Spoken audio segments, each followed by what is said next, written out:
नमस्कार दर्शक बंधु, आज हूँ 13 सेप्टेम्बर शनिवार। चलतु देखने आज सकाळ किसी गुरुत्वपूर्ण खबर।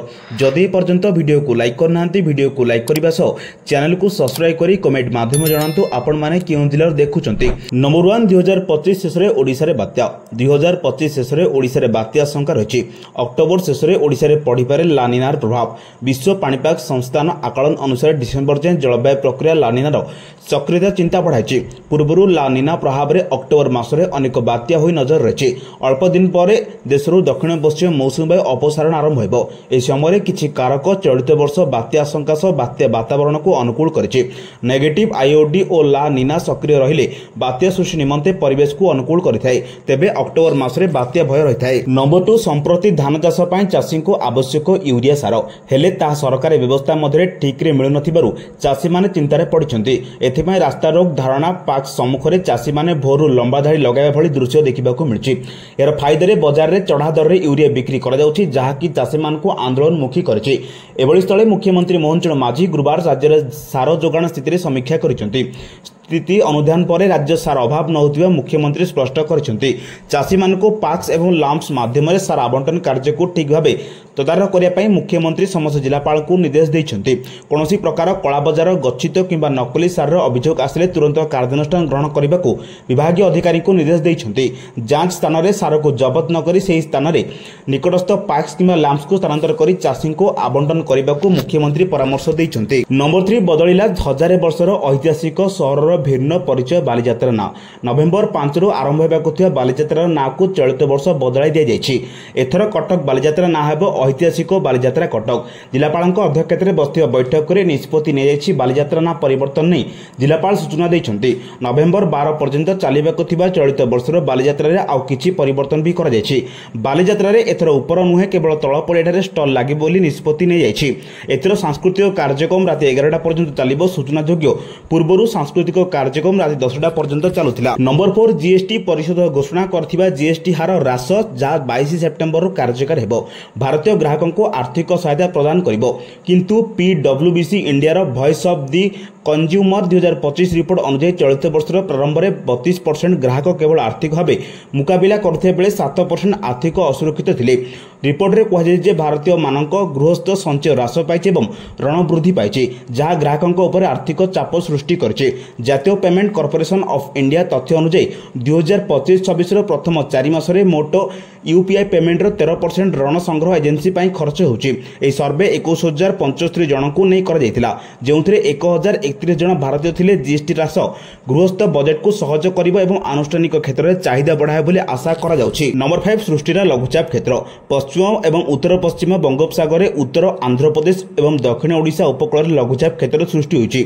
लघुचाप प्रभाव में राज्य में 2 दिन प्रबल वर्षा होबार संभावना रही। सृष्टि होइछि लघुचाप समुद्र पतनरू 5.8 किलोमीटर उच्चता पर्यंत विस्तारित होइतिबा लघुचाप दक्षिण आड़ को गति करुछि। यह आगामी 2 दिन मध्य दक्षिण ओडिशा आंध्र प्रदेश एवं दक्षिण छत्तीसगढ़ आड़ को पश्चिम उत्तर पश्चिम दिगरे गति करिवार संभावना रही। सेप्टेम्बर में आसंता काली पई मालकानगिरी कोरापुट जिला पई ऑरेंज वार्निंग जारी करी सतर्क करछि पाणीपाग विभाग। ए दुईटी जिले में प्रबलरू अति प्रबल वर्षा सह घड़घड़ी सह झटका पवन 30 रु 40 किलोमीटर बेगरे पवन बहिबार संभावना रही। नवरंगपुर नौपड़ा मयूरभंज केन्दुझर बरगड़ बालेश्वर भद्रक जाजपुर केन्द्रापड़ा कटक जगतसिंहपुर पुरी खोर्धा नयगढ़ गंजाम झारसुगुड़ा बरगड़ संबलपुर देवगढ़ अनुगुल ढेंकानाल सोनपुर आदि जिले में प्रबल वर्षा पई येलो वार्निंग जारी कर दैछि। एही सबु जिला गुड़िक गोटे किंबा 2 स्थान में घड़घड़ी सह प्रबल वर्षा होबार संभावना रही। नंबर 6 स्वतंत्र ओटीटी परीक्षा पई जिलापाल मानकु चिठी लेखा जायछि। आगामी 27 तारिख में हेबाकु थिबा ओटीटी परीक्षा परिचालनार तदारख और आईन श्रृंखला रक्षा करने पई सहयोग करने को जिलापाल मानकु निवेदन कर चिठी लिखिछन्ति बोर्ड संपादक।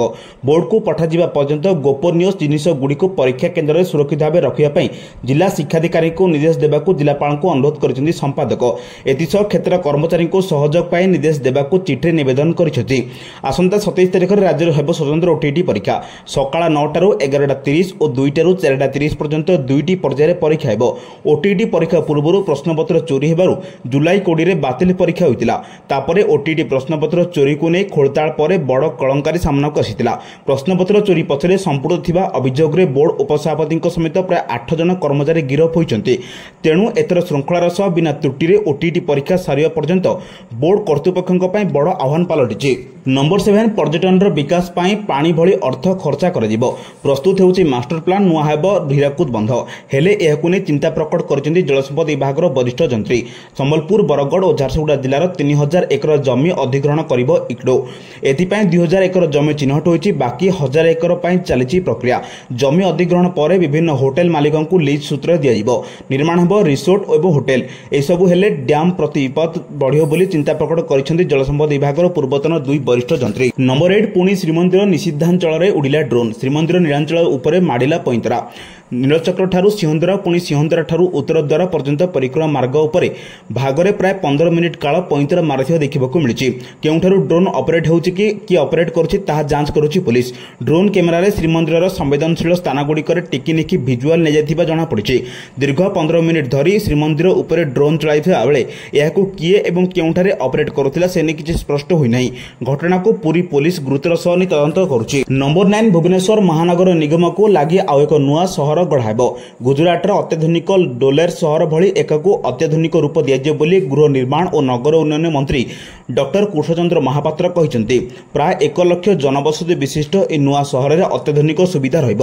ରାସ୍ତାଘାଟ, ପାଣି, ବିଜୁଳି ଭଳି ମୌଳିକ ସୁବିଧା ସହ ଏହା ବ୍ୟବସାୟର ପେଣ୍ଠସ୍ଥଳୀ ପାଲଟିବ। ଆଇଟି ହବ୍ ହେବ ବୋଲି ମନ୍ତ୍ରୀ କହିଛନ୍ତି। ଏଥିପାଇଁ ରାଜ୍ୟ ସରକାର ନ୍ୟୁ ସିଟି ପ୍ରକଳ୍ପ ଘୋଷଣା କରିଛନ୍ତି।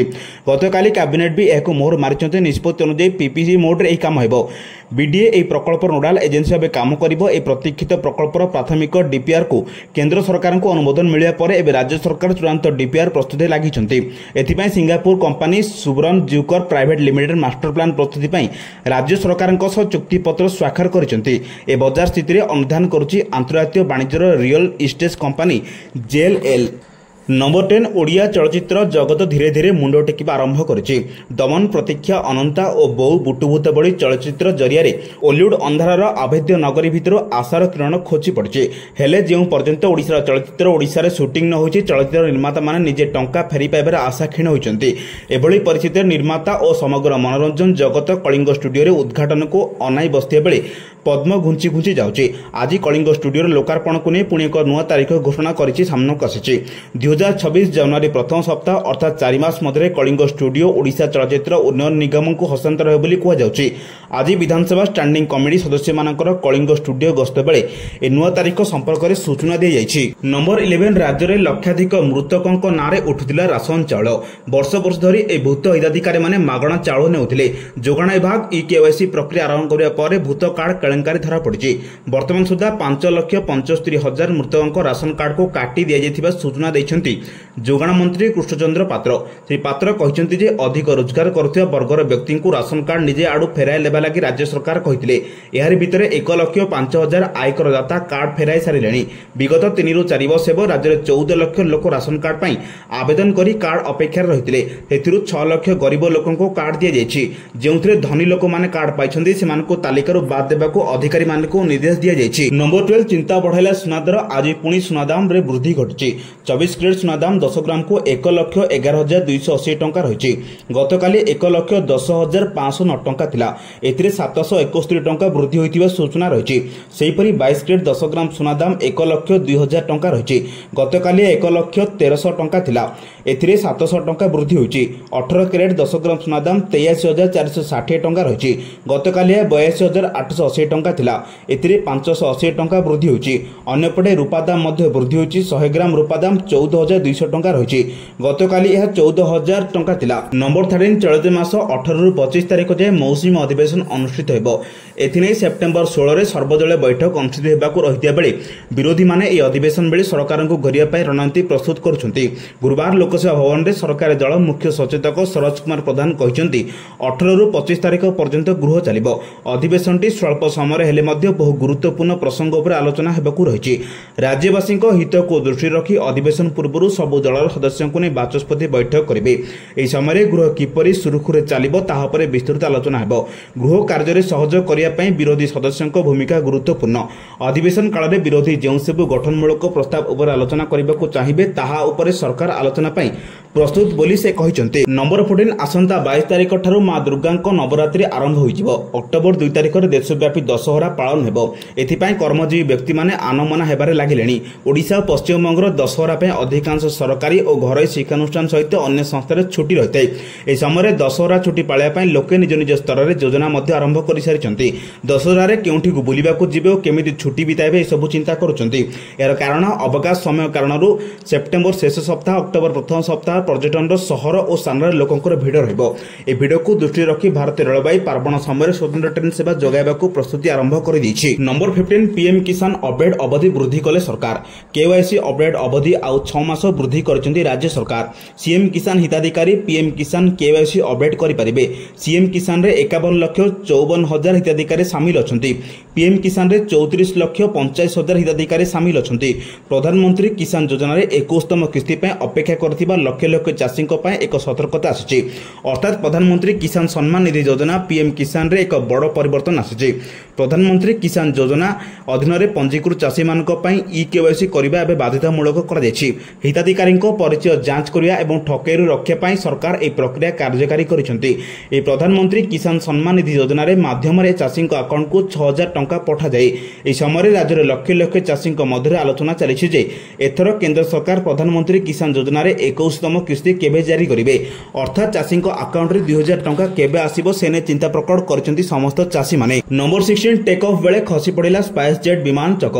କାଣ୍ଡଲା ମୁମ୍ବାଇ ବିମାନରେ ଉଡ଼ାଣ ପରେ ରନୱେରେ ମିଳିଲା ଚକ। 75 ଯାତ୍ରୀଙ୍କୁ ନେଇ ଯାଉଥିଲା ବିମାନ। ସମସ୍ତ ଯାତ୍ରୀ ସୁରକ୍ଷିତ ଅଛନ୍ତି। ସୂଚନା ପରେ ଏମର୍ଜେନ୍ସି ଘୋଷଣା ସୁରକ୍ଷିତ ଅବତରଣ କଲା ବିମାନ।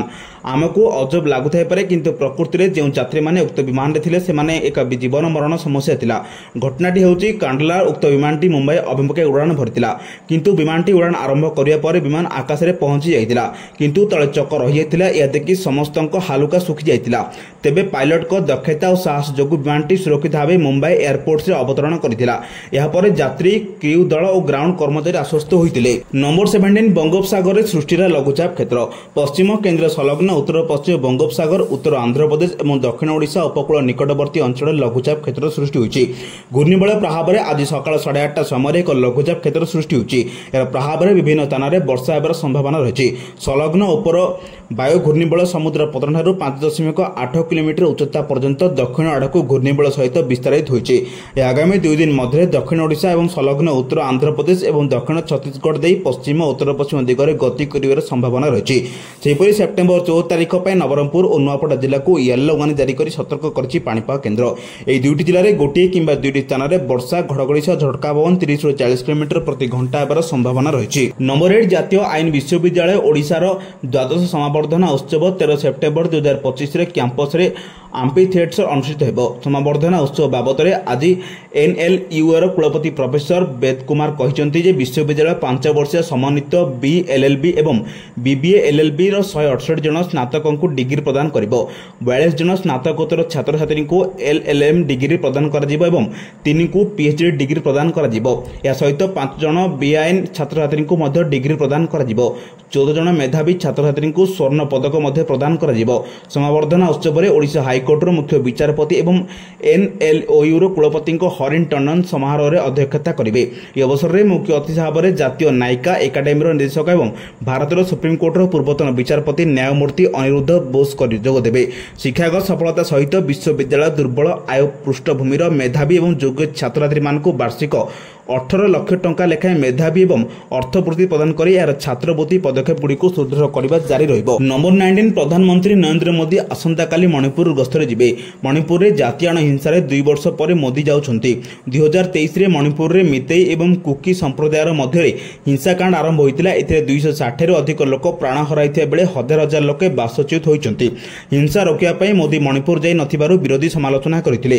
ଶନିବାର ମୋଦିଙ୍କ ଗସ୍ତ ପରେ ମଣିପୁରରେ ଶାନ୍ତି ପ୍ରତିଷ୍ଠା ଓ ବିକାଶ ତ୍ୱରାନ୍ୱିତ ତ୍ୱରାନ୍ୱିତ ହେବ ବୋଲି ଇମ୍ଫାଲଠାରେ ମୁଖ୍ୟ ଶାସନ ସଚିବ ପୁନୀତ କୁମାର ଗୋଏଲ କହିଛନ୍ତି।